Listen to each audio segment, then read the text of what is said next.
ছাত্ৰ-ছাত্ৰীসকল আজি আমি অখণ্ড সংখ্যাৰ বিষয়ে অলপ আলোচনা কৰিম।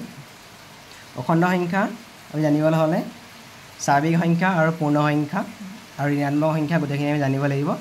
প্ৰথমতে আমি স্বাভাৱিক সংখ্যাবোৰ চাওঁ অলপ।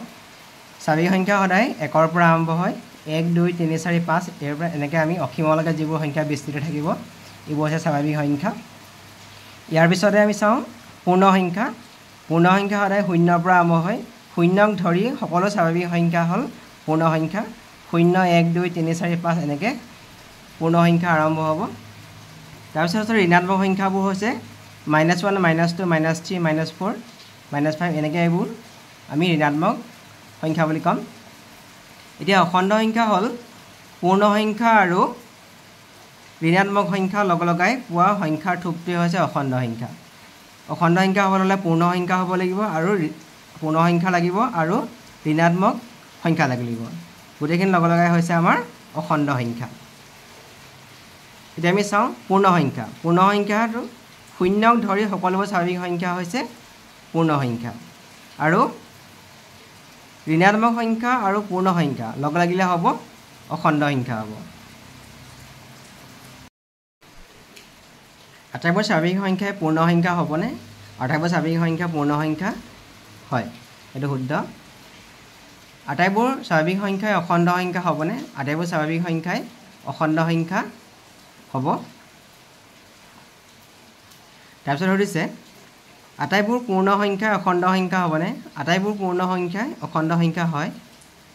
পূৰ্ণ সংখ্যা 0ৰ পৰা আৰম্ভ হয়, গতিকে এইখিনি আমাৰ অখণ্ড সংখ্যা হয়। আটাইবোৰ অখণ্ড সংখ্যাই পূৰ্ণ সংখ্যা হ'বনে? আটাইবোৰ অখণ্ড সংখ্যাই পূৰ্ণ সংখ্যা নহয়, কাৰণ পূৰ্ণ সংখ্যা সদায় 0ৰ পৰা আৰম্ভ হয়, 0 1 2 3 4 ঋণাত্মক সংখ্যাখিনি আমাৰ পূৰ্ণ সংখ্যা নহয়, গতিকে এইটো হ'ব। আটাইবোৰ অখণ্ড সংখ্যা স্বাভাৱিক সংখ্যা হ'বনে? আটাইবোৰ অখণ্ড সংখ্যা স্বাভাৱিক সংখ্যা নহয়। ইয়াৰ আমি অলপ প্ৰশ্ন চাওঁ। উপযুক্ত চিন ব্যৱহাৰ কৰি কাষৰ খালী ঘৰত লিখা 70 টকা লাভ। লাভ বুলি ক'লে সদায় যোগ চিহ্নত আহিব, যদি লোকচান বুলি কয় বিয়োগত। মাটিৰ পৰা 50 চেণ্টিমিটাৰ ওপৰত বুলি ক'লে সদায় যোগ চিহ্ন আহিব, +50 চেণ্টিমিটাৰ হ'ব। পিছতো কৈছে কি 30 চেণ্টিমিটাৰ মাটিৰ তলত বুলি ক'লে আমি বিয়োগত থাকিব, বিয়োগ 30 চেণ্টিমিটাৰ। তাৰপিছতে কৈছে কি 150 টকা লোকচান বুলি ক'লে হ'ব -150 টকা। 30 টকা জমা বুলি ক'লে হ'ব যোগত +30 টকা। 0 ডিগ্ৰী চেণ্টিগ্ৰেডৰ ওপৰত 35 ডিগ্ৰী চেণ্টিগ্ৰেড উষ্ণতা, ইয়াত হ'ব +35 চেণ্টিগ্ৰেড। 0 ডিগ্ৰী চেণ্টিগ্ৰেডৰ তলত 8 ডিগ্ৰী চেণ্টিগ্ৰেড, এইটো মাইনাছ হ'ব -8 ডিগ্ৰী চেণ্টিগ্ৰেড। সাগৰ পৃষ্ঠৰ পৰা 5 মিটাৰ তলত, সাগৰ পৃষ্ঠৰ 5 মিটাৰ তলত হ'লে হ'ব, তলত বুলি ক'লে হ'ব -5 মিটাৰ। তাৰপিছতে ক'ব সাগৰ পৃষ্ঠৰ পৰা 5 মিটাৰ ওপৰত বুলি ক'লে হ'ব +5 মিটাৰ। এতিয়া প্ৰশ্ন চাওঁ, তলৰ সংখ্যাৰ যোগবোৰৰ মাজত কোনটো ডাঙৰ বা সৰু শ্ৰেণী দি ব্যৱহাৰ কৰা? ইয়াত আছে 0 আৰু 7। সংখ্যাৰ ক্ষেত্ৰত সদায় বাওঁফালৰ পৰা যিমানে সোঁফাললৈ গৈ থকা হয়, সোঁফাললৈ গৈ থকা সংখ্যাবোৰ সদায় ডাঙৰ হয়।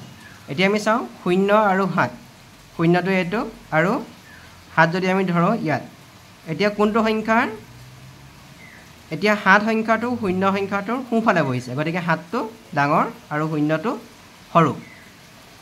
যিটো সংখ্যা সোঁফালে থাকিব সেই সংখ্যাটোৱে ডাঙৰ হয়। এতিয়া আমি চাওঁ -3 আৰু 0, যদি আমি -3 চাওঁ, -3 এইটো বিন্দু আৰু 0 হৈছে এইটো বিন্দু। এতিয়া কোনটো সংখ্যা সোঁফালে আছে? 0টো -3 সোঁফালে আছে, গতিকে 0টো ডাঙৰ আৰু -3টো সৰু, গতিকে 0টো ডাঙৰ -3টো সৰু, এইটো চিন হ'ব। তাৰপিছত চাওঁ আমি 4 -4, 4 বিন্দুটো এইটো 4 আৰু -4টো হ'ল এইটো, গতিকে সোঁফালে আছে +4টো, গতিকে +4টো ডাঙৰ হ'ব, -4টো সৰু হ'ব।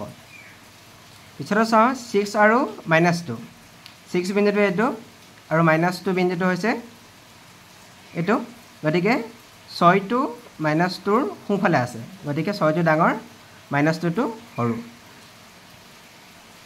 3 আৰু 8 যদি আমি এফালে আৰু এটা ঘৰ বহাই দিওঁ 8 লৈকে 3 বিন্দুটো হ'ব এইটো গতিকে 3টোৰ সোঁফালে 8টো বহিছে গতিকে 8টো ডাঙৰ 3টো সৰু -7 -1 এফালে যদি আমি আৰু এটা ঘৰ বহাই দিওঁ -7 আৰু এইটো -1 -1টো -7ৰ সোঁফালে বহিছে গতিকে -1টো ডাঙৰ -7টো সৰু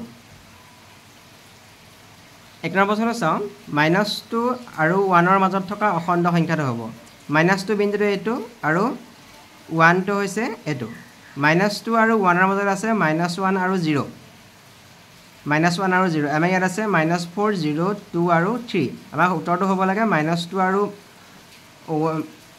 -1 আৰু 0 হ'ব লাগে কিন্তু ইয়াত অকল 0টো আছে গতিকে শুদ্ধটোতো হ'ব বিটো -6তকৈ ডাঙৰ অখণ্ড সংখ্যাটো হ'ব -6তকৈ ডাঙৰ অখণ্ড সংখ্যাটো ইয়াত আছে -7 -9 0 -10 -6তকৈ ডাঙৰ -6 এইটো ডাঙৰ বুলি ক'লে সদায় আমি সোঁফালে যাম সোঁফালে থকা সংখ্যা -5 -4 -3 -2 এনেকৈ গৈ থাকিব আমি ইয়াত আছে -7 -9 -10 এইখিনি সদায় -6ৰ বাওঁফালে থাকিব অকল সোঁফালে থকা সংখ্যাটো হৈছে 0 গতিকে -6তকৈ ডাঙৰ অখণ্ড সংখ্যাটো ইয়াত হ'ব 0 3 নম্বৰ প্ৰশ্নটো কৈছে সংখ্যাৰেখাডালৰ চিনটোৱে কি সংখ্যা নিৰ্দেশ কৰিব প্ৰথম চাওঁ এইটো 4 বিন্দু নিৰ্দেশ কৰিব পিছৰটো আমি -1 নিৰ্দেশ কৰিব তাৰপিছত হ'ব -4 হ'ব 4 নম্বৰ প্ৰশ্নটো তলৰ সংখ্যাবোৰ সংখ্যাৰেখাত বহুৱা প্ৰতিটোৰ কাৰণে এডাল সংখ্যাৰেখা আঁকিব লাগিব A নম্বৰটোৰ কাৰণে এডাল সংখ্যাৰেখা আঁকিব লাগিব আমি 7 বহাবলৈ হ'লে 7টো সদায় 0ৰ সোঁফালে থাকিব -5 বহাবলৈ হ'লে -5 সদায় 0টোৰ বাওঁফালে থাকিব -3 আৰু +3 -3 বহিব বাওঁফালে আৰু +3 বহিব সোঁফালে যেনেকৈ -5 এফালে বহিব বাওঁফালে 0 +5 আৰু -4 প্ৰতিটো কাৰণে বেলেগ বেলেগকৈ সংখ্যাৰেখা আঁকিব লাগিব ইয়াত 5 নম্বৰ প্ৰশ্নটো সুধিছে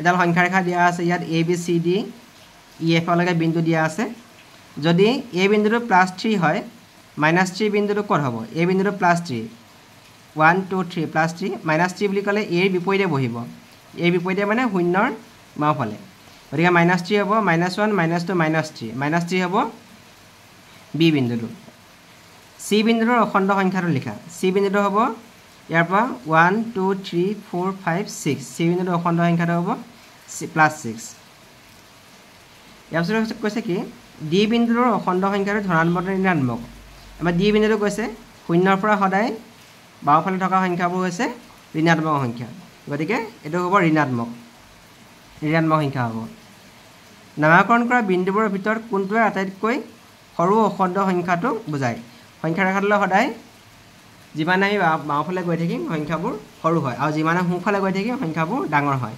আটাইতকৈ সৰু অখণ্ড সংখ্যাটো বুজাব F টোৱে একেবাৰে বাওঁফালে আছে গতিকে আটাইতকৈ সৰুটো বুজাব F টোৱে বিন্দুবোৰে নিৰ্দেশ কৰা সংখ্যাবোৰ ঊৰ্ধ্বক্ৰম মানে হ'ল সৰুৰ পৰা ডাঙৰলৈ একেবাৰে সৰুৰ পৰা ডাঙৰলৈ সজাবলৈ হ'লে ইয়াত প্ৰথমতে হ'ব F বিন্দু তাৰপিছত D B তাৰপিছত A C আৰু E টো আটাইতকৈ ডাঙৰ F টো আটাইতকৈ সৰু হ'ব 6 নম্বৰ প্ৰশ্ন চাওঁ আমি খালী বাকচত ডাঙৰ আৰু সৰু শ্ৰেণী ব্যৱহাৰ কৰি সংখ্যাবোৰ তুলনা কৰা ইয়াত আছে 0 আৰু -4 আমি সংখ্যাটো মনত পেলালে আমি চাম 0 সংখ্যাটো -4ৰ সোঁফালে বহিব গতিকে 0টো -4তকৈ ডাঙৰ 2 নম্বৰটো আছে 0 আৰু 4 ইয়াত 4টো ডাঙৰ হ'ব 0টো সৰু হ'ব -3 আৰু +3 ইয়াত হ'ব +3টো ডাঙৰ হ'ব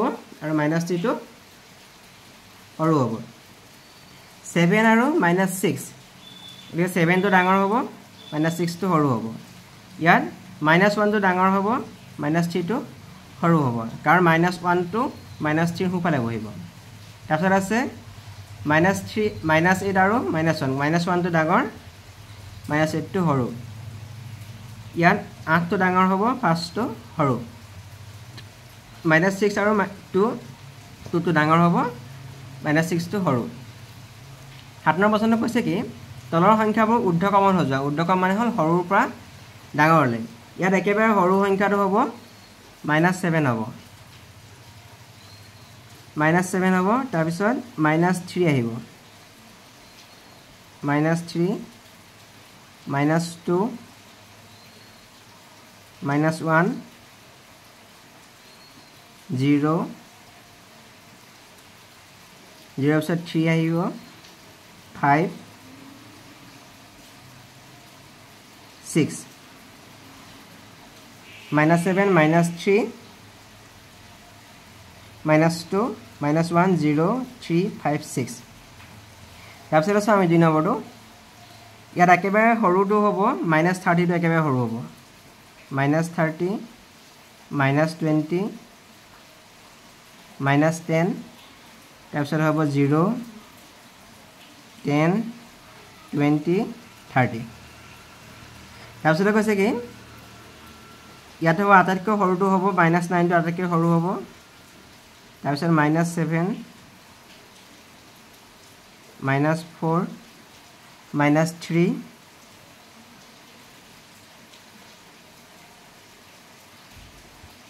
-3 পিছত ইয়াত আহিব +3 আহিব +3 পিছত +4 আহিব তাৰপিছত 7 আহিব 9 আহিব